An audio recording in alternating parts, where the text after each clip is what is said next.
hafalin. 3 hadis inilah yang menjadi pilar-pilar utama ekonomi Islam. Jamaah sekalian Allah, dalam waktu 15 menit ini saya akan menyampaikan 3 buah hadis. Jadi yang ente hafalin 3 buah hadis aja, bener ya? Cerita-cerita yang mengikutinya nggak penting, tapi 3 hadisnya ente hafalin. 3 hadis inilah yang menjadi pilar-pilar utama ekonomi Islam. Rasulullah SAW pernah bersabda, amantu billah summastaqim. Waktu itu Rasulullah SAW ditanya oleh sahabat, ya Rasulullah, jelaskan padaku apa itu Islam, yang dengan penjelasanmu itu aku tidak perlu bertanya lagi pada siapapun tentang apa itu Islam. Maka Rasulullah SAW menjawab pertanyaan itu, amantu billah summastaqim. Berimanlah kepada Allah dan jujurlah dalam imanmu. Have faith in God and be honest in your faith. Ini hadis pertama yang jadi pegangan kita kalau mau membangun ekonomi Islam. Hadis pertama ini juga yang menjadi dasar untuk kita menjadi la'allakum tattaqun. Ada orang, nggak ada orang, dilihat orang, nggak dilihat orang, kita jujur dengan iman kita. Hadis pertama ini juga yang menjadi dalil bagi kita untuk merasa cukup dengan yang halal saja. Pertama, karena Allah melihat kalau kita lakuin yang haram. Kedua, kita yakin, kita beriman bahwa rezeki itu ada yang ngurus, namanya Allah. Sayyidina Ali bin Abi Thalib radhiyallahu anhu pernah berkata, jangan pernah khawatir untuk 2 hal. Yang pertama, jangan pernah khawatir dengan kematian. Ngapain ente khawatir dengan kematian? Udah ada jadwalnya mati. Kalau belum jadwalnya mati, enggak bakal mati. Yang dalam Al-Quran Allah mengatakan, kullu nafsin za'iqatul maut. Enggak usah dihitung-hitung mau mati berapa hari lagi, berapa bulan lagi, berapa tahun lagi, enggak usah. Enjoy life, be happy. Karena kematian udah ada jadwalnya. Nggak usah khawatir sama yang mau mati, nggak perlu khawatir. Ada orang yang udah sakit lama kagak mati-mati, bener nggak? Yang ngarawat dia 3 orang mati terus, bener nggak? Yang kedua, jangan pernah khawatir dengan rezeki. Karena Allah berfirman dalam sebuah hadis qudsi, tidak akan meninggal dunia seorang anak cucu Adam sebelum semua jatah rezekinya dia terima. Jadi ente khawatir apa? Nggak bakal mati, men, nggak bakal mati sebelum semua jatah rezeki kita terima. Udah bisa jalan diri, makan diri, udah bisa ngapa-ngapain, udah kerja puluhan tahun, giliran PHK aja ente bingung ngapain, men? Kenapa ente jadi harus khawatir? Ngerti gak? Paham ya? Bener paham nih? Aneh tes nih ya? Yang bisa jawab bocah. Hadis pertama, Rasulullah SAW bersabda, amantu. Mana? Gocap serius, amantu. Gocap.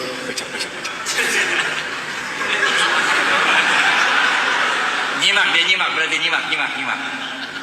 Paham ya? Hadis pertama nih. Udah, beriman kepada Allah dan jujurlah dalam imanmu. Nggak usah khawatir rezeki. Kita nggak tahu di mana maut, tapi maut tahu kita di mana. Kita nggak tahu di mana rezeki, tapi rezeki tahu di mana kita. Paham. Hadis kedua. Nggak cukup, men. Kita jujur doang dalam iman kita nggak cukup. Iman aja apalagi nggak cukup, bener gak? Iman doang, ente nggak jujur sama iman ente nggak cukup, men. Ente beriman, tapi nggak jujur dalam iman. Disebut ente sebagai orang munafik. Gocap Pak.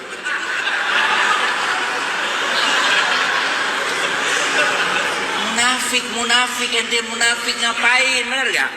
Iman jujur dalam iman ente. Hadis pertama. Hadis kedua, nggak cukup, men.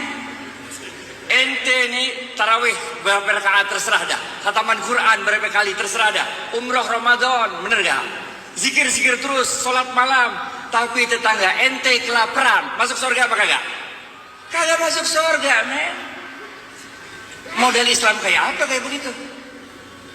Oleh karena itu hadis kedua Rasulullah SAW bersabda,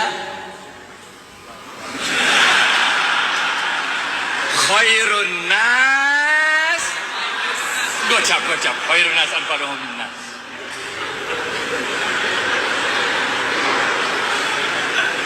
Khairun nas anfa'uhum linnas. Sebaik-baik manusia adalah yang paling banyak memberikan manfaat bagi manusia lain. Banyakin kasih manfaat bagi orang lain. Paham ya. Kasih aja. Rasulullah SAW waktu itu lagi berdiri, nengok ada seorang pelacur. Jibril turun dari langit, atau gitu. Oh, ada apa Bril? Gitu kira-kira. Ya gitu, gayanya gitu dah. Ya Rasulullah, kata Jibril, Allah telah menetapkan nasib wanita pelacur itu menjadi seorang calon penghuni neraka. Oh begitu. Udah Jibril balik lagi ke langit, aja.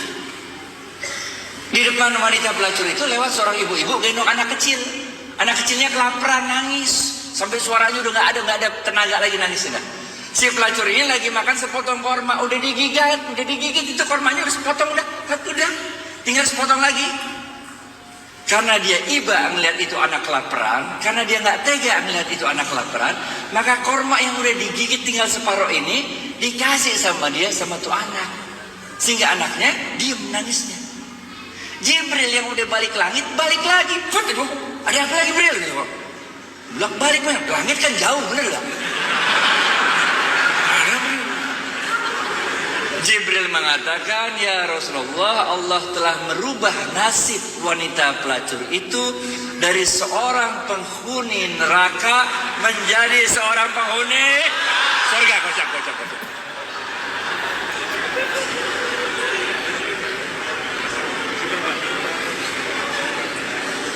Jangan khawatir, saya dulu mahasiswa juga kok, kita tahu bagaimana keadaan mahasiswa.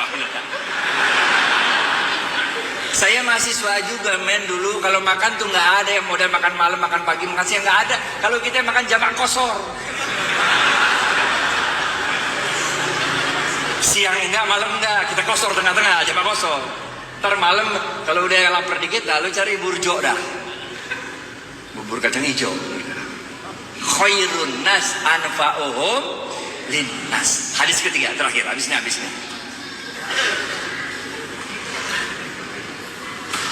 Kita nggak cukup kalau kita cuma beriman dan jujur, itu satu hal. Bagi-bagi manfaat bagi orang lain, itu hal lain. Tapi jangan lupa ada yang ketiga. Rasulullah SAW bersabda, ini susah nih. Kalau ini susah, ini hadisnya jarang didengar nih. Cepet. Ini susah nih. Rasulullah SAW bersabda, ini hadisnya susah nih. Man lam yashkurin nas, cepet.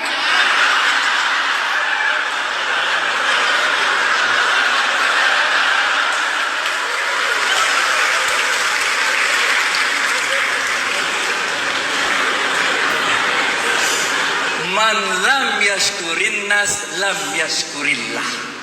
Siapa-siapa yang tidak bisa berterima kasih pada manusia, pada hakikatnya dia tidak dapat bersyukur kepada Allah. Kita bukan nabi, kita bukan rasul, men. Kalau kita nabi, kita rasul, doa dikit pertolongan datang, bener gak? Nabi Musa habis waktu ya. Belum habis waktunya, udah habis, tapi dikit lagi ya.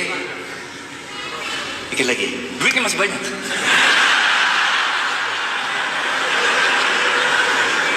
Nabi Musa, men, depannya laut merah, belakang Fir'aun. Bagaimana coba? Karena dia levelnya nabi, doa dikit, laut merah kebuka, jalan kaki dah di laut, bener gak? Fir'aun ngikutin, doa lagi, laut ketutup, Fir'aun mati, bener gak? Nabi Ibrahim dibakar Namrud, bener gak? Doa dikit, itu api berasa dingin, bener gak? Kita manusia biasa, Caranya Allah nolong kita dengan menggerakkan makhluk-makhluknya untuk nolong kita. Zamannya Nabi Nuh. Ada yang tahu apa kejadian besar zaman Nabi Nuh? Banjir, kocak.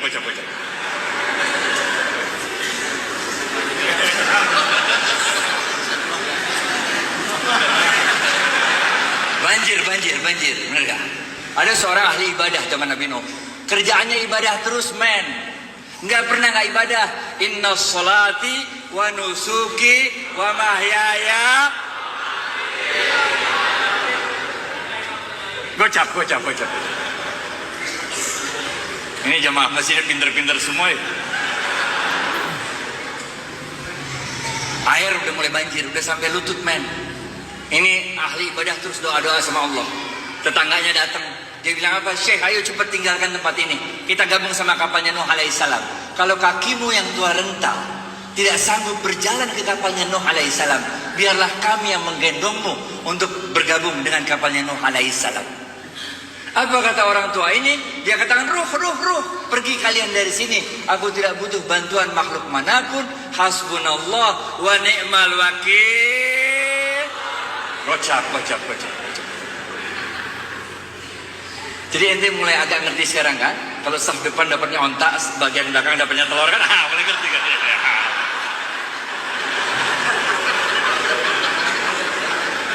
Pergi tetangganya. Air naik lagi sampai dada, men. Tetangganya datang lagi naik ontak. Dia bilang, Syekh, cepat naik ontak kami. Kita gabung sama kapalnya Nuh alaihissalam. Ini air bentar lagi, air besar datang menghantam kita. Apa kata dia? Pergi. Nggak perlu bantuan makhluk manapun. Cukuplah Allah sebagai penolongku. Sungguh Allah sebaik-baik penolong. Pergi lagi tetangganya. Air naik lagi sampai loteng, men. Ini ahli ibadah udah naik loteng, doa-doa sama Allah di loteng. Tetangganya datang lagi, naik sampan kali ini, naik sampan. Dia bilang, Syekh, cepat naik sampan kami. Kita gabung sama kapalnya Nuh. Untuk ketiga kalinya dia usir, pergi. Saya nggak butuh bantuan makhluk manapun. Hasbunallah wa ni'mal wakil, ni'mal maula wa ni'mal nasir. Benar aja dah. Habis itu banjir besar datang, fus saja. Nabi Nuh alaihissalam beserta kaumnya selamat naik kapal besarnya. Ini orang ahli ibadah meninggal dunia di bawah hajat sama banjir. Waktu dia udah meninggal dunia di hadapan Allah, dia protes. Udah meninggal, dia protes. Dia bilang apa? Allah, mata nasrullah. Mana pertolonganmu Allah? Where were you? Why didn't you help me? Gitu dia. Bahasa Inggrisnya gitu mah. Kalau nggak ngerti nggak apa-apa juga. Udah. Apa kata Allah? Allah katakan, bukankah telah aku kirim 3 kali pertolongan pada dirimu, tapi hatimu terlalu sombong untuk menerima pertolongan yang aku kirimkan. Ini orang kaget, 3 kali? Nggak ada 3 kali, dari mana? Nggak ada Allah, nggak ada 3 kali. Allah bilang, bukankah telah aku kirim 3 orang tetanggamu untuk memberikan pertolongannya pada dirimu, tapi hatimu terlalu sombong untuk menerima pertolongan yang aku kirimkan. Baru orang ini sadar. Jadi tetangga itu engkau yang kirim Allah, katanya. Allah mengatakan, bukankah aku yang berkuasa atas hati manusia? Bukankah aku yang berkuasa untuk menggerakkan hati manusia, memberikan pertolongannya pada dirimu, tapi hatimu terlalu keras, hatimu terlalu sombong untuk menerima pertolongan yang aku kirimkan. Maka orang ini sadar, man lam yashkurin nas lam yashkurillah. Siapa-siapa yang tidak dapat berterima kasih pada manusia, pada hakikatnya dia tidak dapat bersyukur kepada Allah. Inilah yang kita sebut sebagai the month of thanksgiving. Kalau yang pertama tadi, masih ingat? Amantu billah sumastaqim, itu dalam bahasa Inggrisnya kita sebut the month of giving up bad things. Yang kedua, khairun nas anfa'uhum linnas, yang kita sebut the month of giving. Yang ketiga adalah man lam yashkurin nas lam yashkurillah. Siapa yang tidak dapat berterima kasih pada manusia, pada hakikatnya tidak dapat bersyukur kepada Allah, kita sebut sebagai the month of thanksgiving. Terus tingkatkan keimanan kita kepada Allah, terus tingkatkan giving kepada manusia-manusia lain, terus tingkatkan thank you kepada manusia-manusia lain, fa insyaallah kita menjadi pribadi yang lebih baik. Dengan pribadi yang lebih baik itu, insya Allah kita bisa menegakkan kembali ekonomi Islam. Hidup ini bukan terserah kita, tapi hidup ini ada yang ngatur, Allah yang ngatur. Kadang-kadang bahkan suatu kekeliruan kecil pun yang kita nggak sengaja, Allah yang ngatur, akhirnya jadi bagus. Serahkan diri sepenuhnya pada kehendak Allah. Keredoan kita atas semua yang terjadi, kemampuan kita, tawakal menerima apapun yang ditetapkan oleh Allah. Ketika orang sangat membutuhkan pertolongan kita, dan kita memberikan apa yang kita cintai untuk orang tersebut, inilah yang disebutkan oleh Allah tadi, dan tanalul birra hatta tunfiqu mimma tuhibbun. Belum sempurna iman seseorang sebelum dia dapat memberikan apa-apa yang dicintai. Assalamualaikum warahmatullahi wabarakatuh.